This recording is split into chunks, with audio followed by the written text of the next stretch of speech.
With inflationary pressures intensifying, COVID infections rising once again, and the emerging Omicron variant generating new uncertainties, is Europe and the world's economic recovery at risk? To discuss this, I'm joined here in Brussels by the Managing Director of the International Monetary Fund, Kristalina Georgieva. Welcome back to Europe, Managing Director. And let me go straight to the point. Could this latest wave and the Omicron variant, the emerging Omicron variant, really pose the economic recovery of Europe at risk? What we are seeing is that the recovery in the euro area is strong. For this year, we project 5% growth.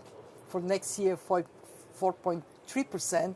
That comes after last year, it shrunk by 6.5%.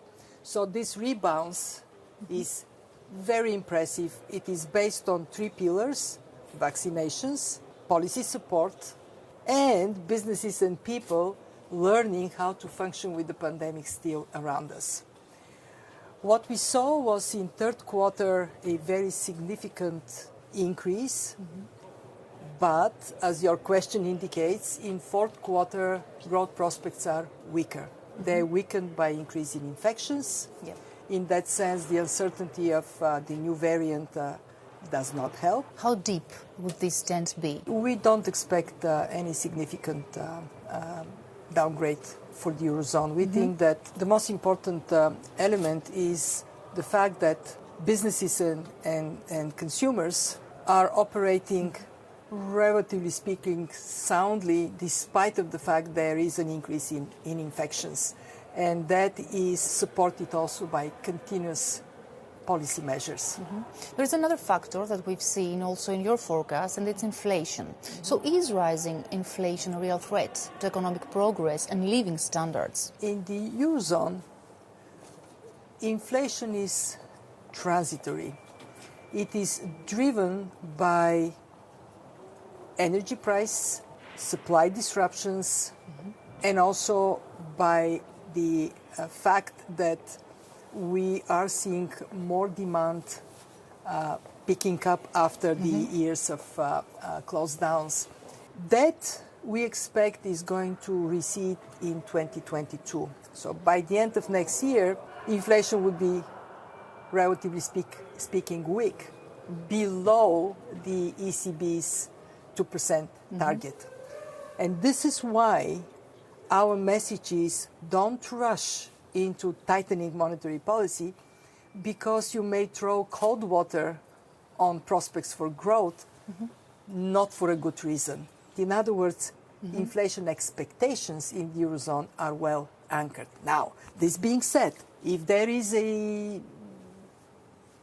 push on wages, if there is real estate market problem, or if China, that we can see already, then if these problems become more pronounced, of course conditions may change, and this is why ECB has to be very vigilant, recognize that risks are on the upside. But given that the pandemic is far from over, there are questions here in Europe over the debt accumulated by governments in order to support their economies and health systems.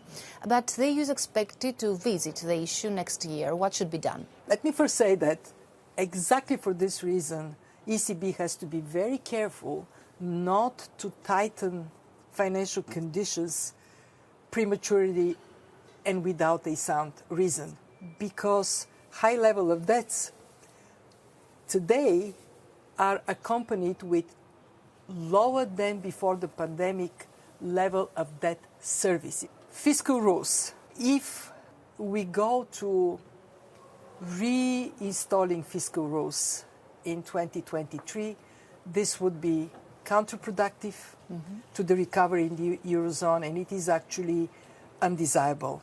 So our recommendation is, please don't do it. Think about changing the rules so they are simpler, they are implementable, and they rely more on national ownership, on countries watching over their fiscal position. You know, the International Monetary Fund was a cheerleader of austerity measures a decade ago after the financial crisis.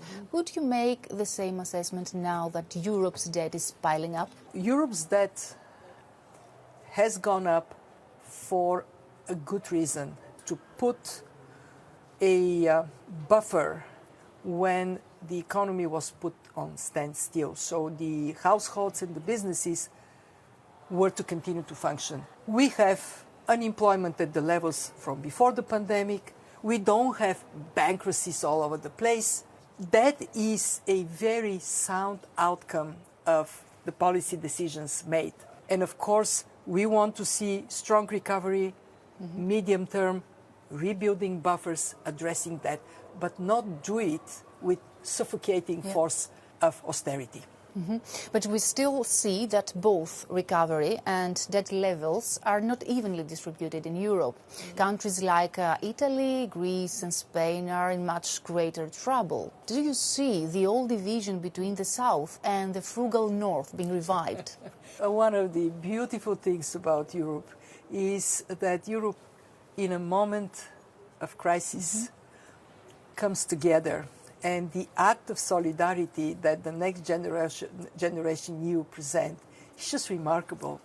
What it does, it directs more help to the countries that need it the most, and is putting the European borrowing capacity for the first time in service to the European people.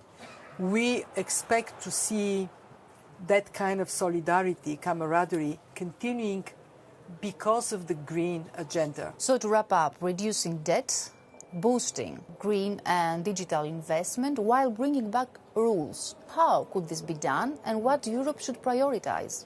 First and foremost, Europe needs to prioritize the recovery from the pandemic and support structural reforms and structural transformation, which is to take it to green and digital future. Not an easy task, because it requires investments, public and private, and it requires reskilling and upskilling Europe's labor force. If you set your eyes on what do you want Europe to be 10, 15, 20 years from now, you want it to be innovative, vibrant, high-skilled, agile, able to take the world forward. So, Managing Director, thank you very much for being with us. Thank you for having me.